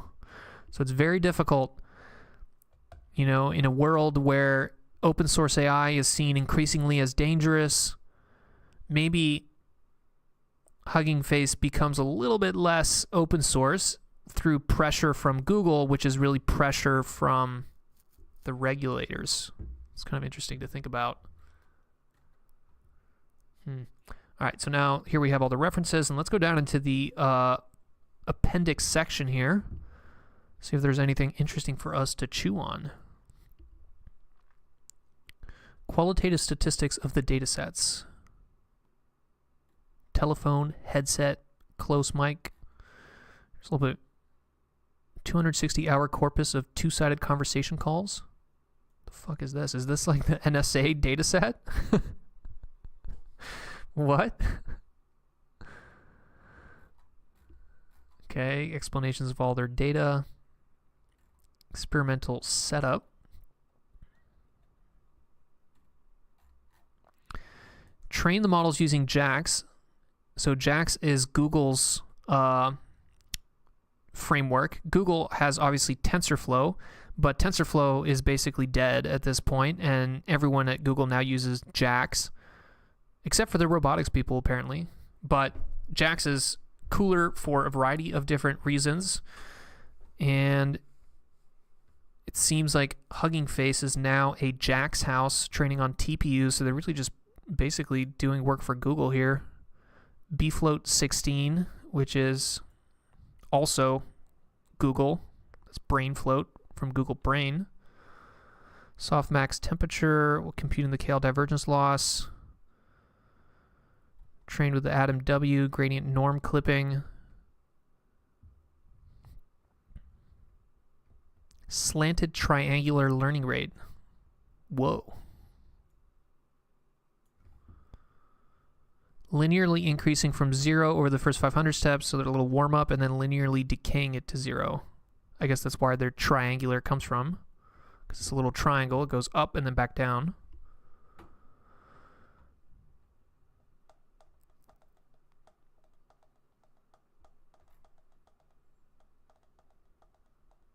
Is anything weird here? Not really. These are all kind of the same. I think let's compare to the original paper. Seems like they basically use the same exact things here. 2048, 10 to the negative 6, 10 to the negative 8. These are a little different here. your optimizer parameters. I think it's just because this is a little bit more modern, this is a little bit older. Evaluate on Jack's TPU v4 8. We evaluate the models in PyTorch using a single A100 40 gigabyte GPU and float 16. I think they missed out. They could have done it. I would have loved to see the quantized performance of this.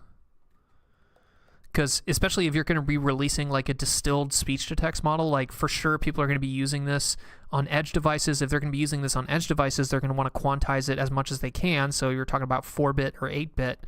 So that would have been great to see, is what the performance of this Distil-Whisper model at like 4-bit precision is, because that's kind of, to me, the most common way that people are going to use this, right? Because I feel like the intention for this is probably to use it on like cell phones and little speakers like the Alexa and the Google Home speaker. Here's your KD, which is the combination of the knowledge, KL divergence, and then the pseudo labeling.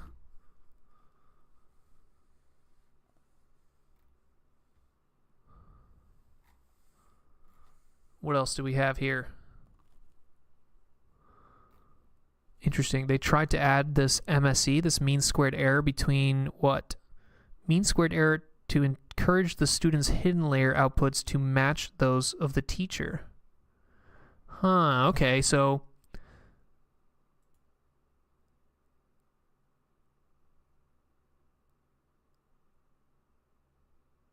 not only can you do the KL divergence on the output probability distribution for the next token, but they say you can also add just a mean squared error where you're saying the hidden state inside these decoders here should match the hidden state of the teacher. So that's like a little extra thing you can do there, right? So here, hidden state of student, hidden state of teacher, and then you're basically mean squared error, which basically says that little vector should match between teacher and student. But I guess if they didn't include it in the beginning, it's because it probably didn't work well.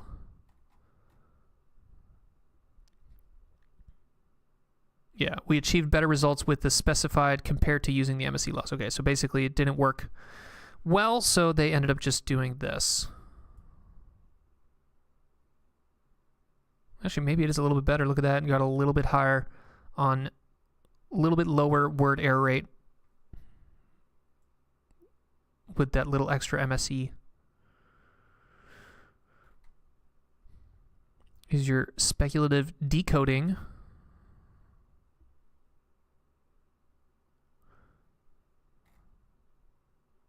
Effective long chunk length on chunk long form audio.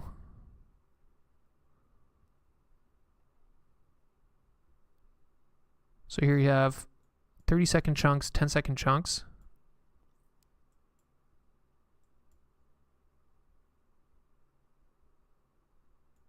Wow, this thing is a lot worse on 10-second chunks.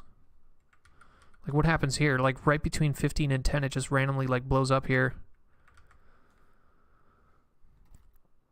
Whisper is pre-trained on 30-second audio samples, where the mean sample length in the Distil-Whisper training set is 7.1 seconds. So this is kind of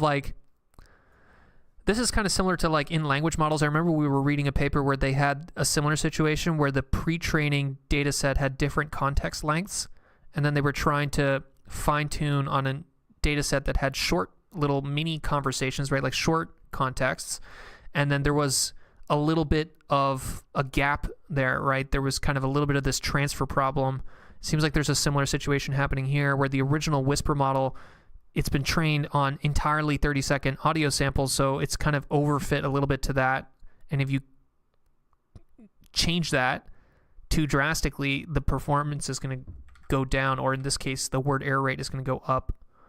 Versus Distill Large 2, it's probably has more of a diversity when it comes to the duration of this chunk length, so therefore it's more robust to that. And this probably matters a lot too, right? Because back to thinking about how people are going to use this in a production environment, right?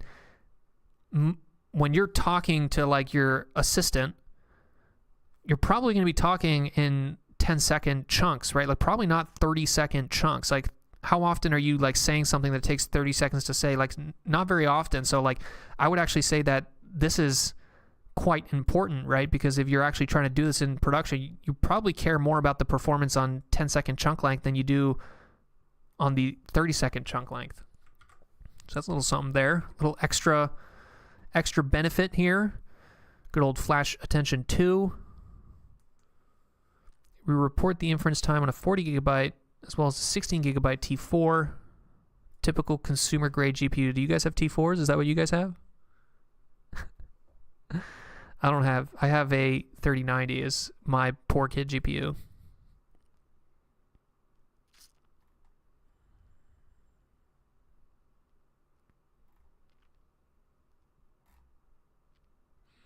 Real-time factor.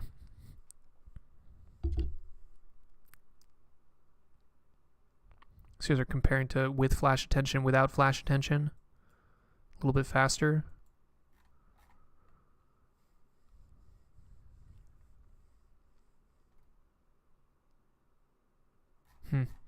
Okay, that's pretty much it. Do you guys have any questions before we go anywhere? You guys want to talk about AI dystopia or AI utopia? No? Nobody cares?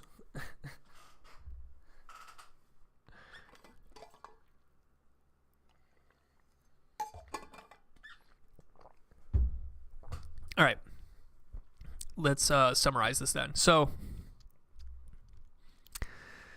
today we reviewed Distil-Whisper. Distil-Whisper is work coming out of Hugging Face. There's a paper associated with it, but then there's kind of a GitHub repo with model checkpoints.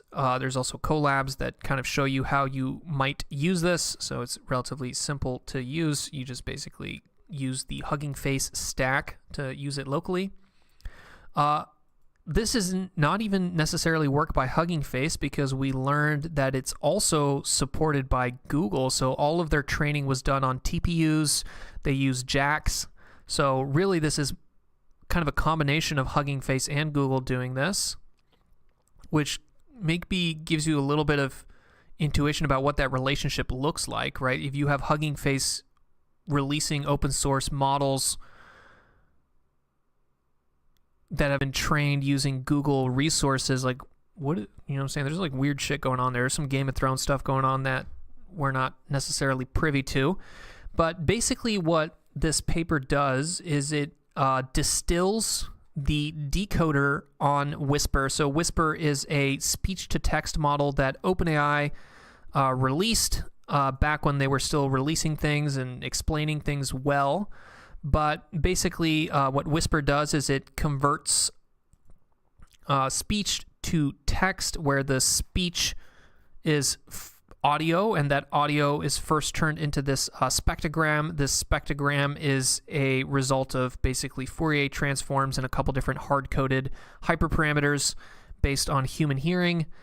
And they keep the encoder basically the same, so they're not really distilling this encoder part. They're keeping that frozen, and really what they're distilling is this decoder, and what they do is they cut out all the intermediate layers of the decoder, so they just keep the first and the last layer, and then they basically train it in this supervised learning setup, but it's not supervised learning using ground truth data, it's supervised learning using pseudo-labeled data. So they basically use Whisper to label an extra 20,000 hours of audio and then use those pseudo-labels to basically push gradients into the decoder, this now tiny decoder, and those gradients are coming from a combination of this, basically just a standard supervision cross-entropy loss, and then also a little bit of a KL divergence between the student and the teacher.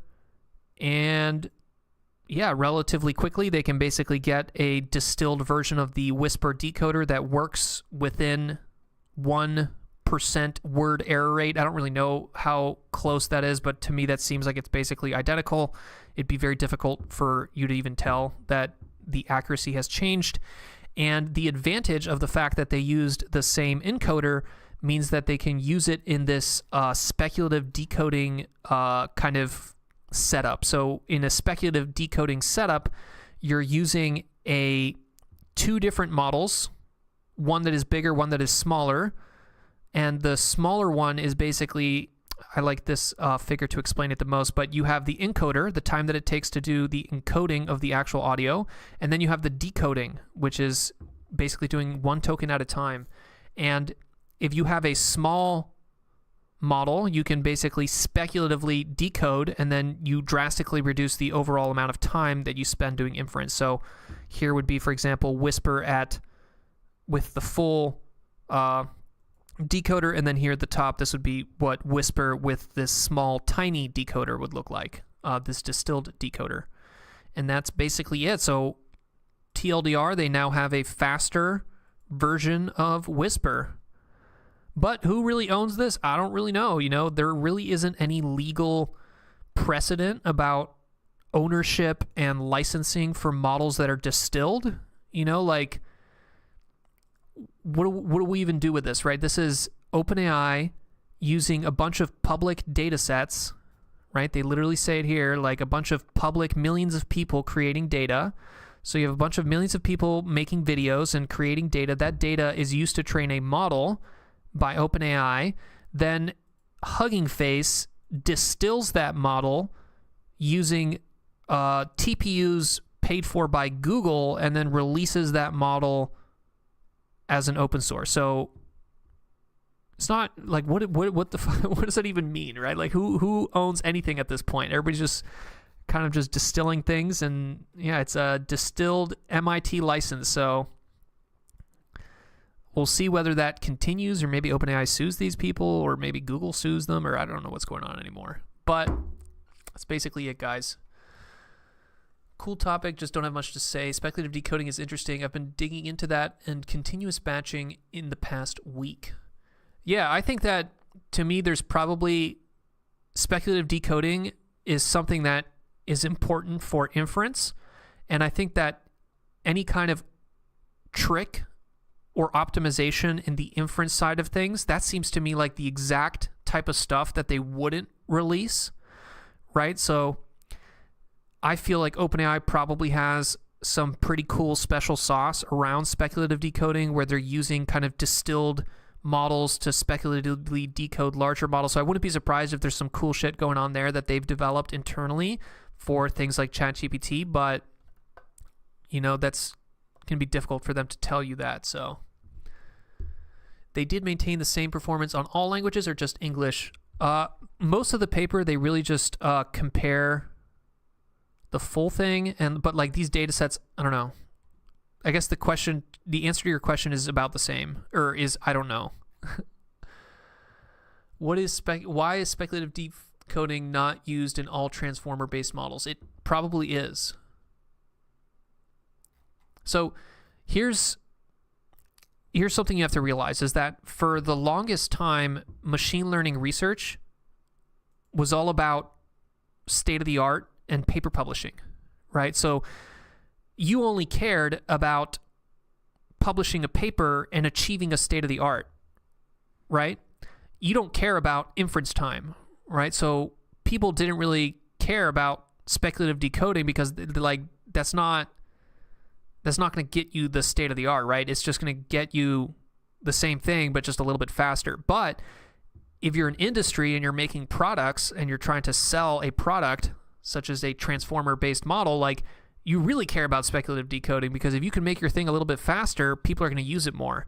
So it's kind of the same thing how like mixture of experts are popular in Kaggle, and it's like, why are mixture of experts popular in Kaggle? Because in Kaggle, the only thing that matters is your final performance. So you're willing to basically use a mixture of experts, which is going to take a lot more compute than just a single model, right? A mixture of experts is going to take more compute than a single model, but if you're in a Kaggle competition, getting that 1% extra is totally worth it, right? Because there isn't like a limit on how much your inference is, right? So you might as well. So there's a lot of like things like that where just because mixture of experts and speculative decoding aren't necessarily super prevalent in a lot of the research papers that you read doesn't mean that they're super important. It's just that the research papers are they're optimizing for something else, which is like novelty and these benchmarks and like things like that, versus companies and competitions are optimizing for different things. That kind of makes sense?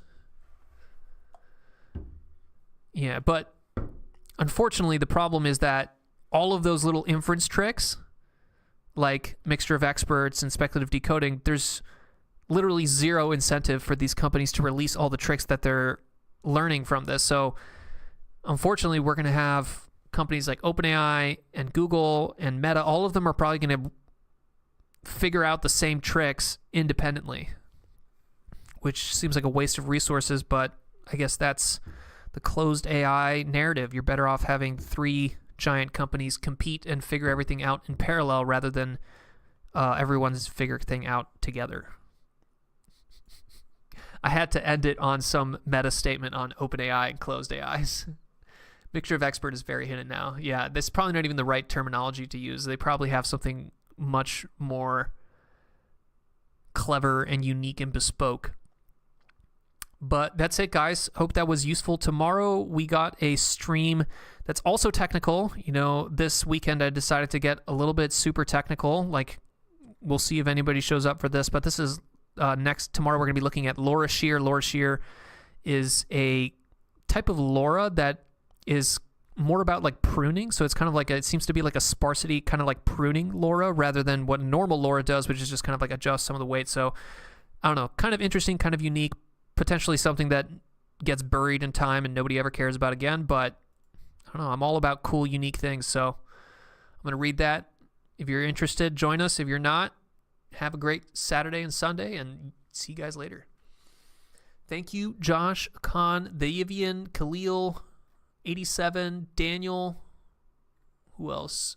Future, Ed, everybody else, Liu, anybody who's watching. Thanks, guys. See you guys later.